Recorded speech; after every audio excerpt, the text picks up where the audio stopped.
Bienvenue dans cette nouvelle séquence. Alors nous allons aborder le point de bascule, hein, c'était prévu comme ça dans notre déroulement.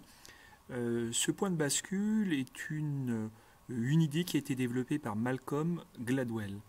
Alors en fait c'est une idée qui intéresse tous ceux qui visent la compréhension de la propagation d'idées. Malcolm Gladwell cite trois variables essentielles qui se trouvent au centre de gravité du point de bascule. Tout d'abord ce qu'il appelle les agents diffuseurs. Et on distinguera les connecteurs, les maven et les vendeurs, et je vais revenir sur le sens de ces termes, les agents de transmission et le pouvoir du contexte. Et ce serait la conjonction de ces trois facteurs qui expliquerait les phénomènes d'expansion massive d'idées, d'innovation, en particulier d'innovation pédagogique. Alors si nous revenons vers les agents diffuseurs, Gladwell distingue trois types d'agents diffuseurs. Tout d'abord les connecteurs. Les connecteurs, en fait, sont des personnes qui aiment être en relation avec les autres.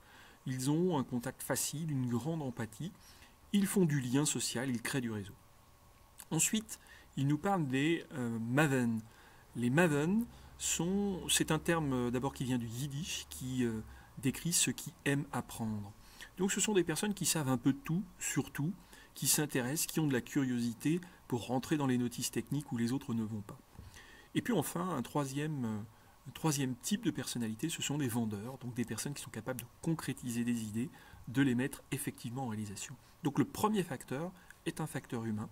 Ça nécessite, pour lancer une innovation, d'avoir des personnalités, un réseau de personnalités capables de s'engager dans cette dimension, on dirait, entraînante d'une idée, d'un projet, de la faire partager aux autres. La deuxième idée, c'est ce que Malcolm Gladwell appelle l'adhérence du message.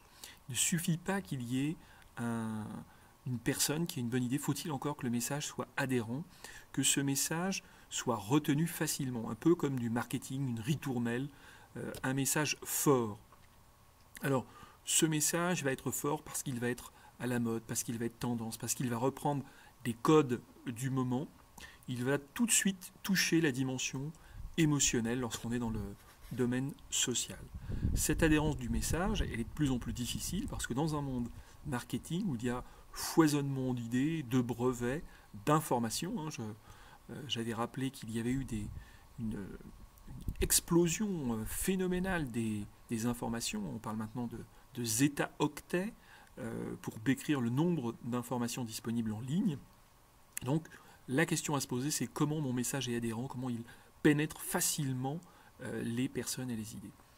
Et puis la troisième idée de Malcolm Gladwell, eh bien, c'est le contexte. Donc les subtiles variations du contexte qui vont faire que l'idée va se répandre ou non.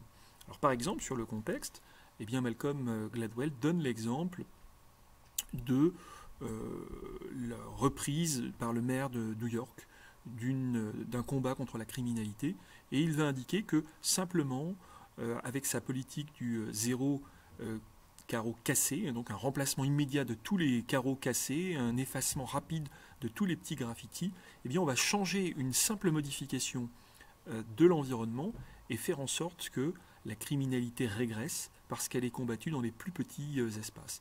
Donc c'est un effet de bascule qui se met en place. Donc en résumé, des connecteurs, un message adhérent, une modification du contexte transforme complètement des pratiques sociales et des comportements.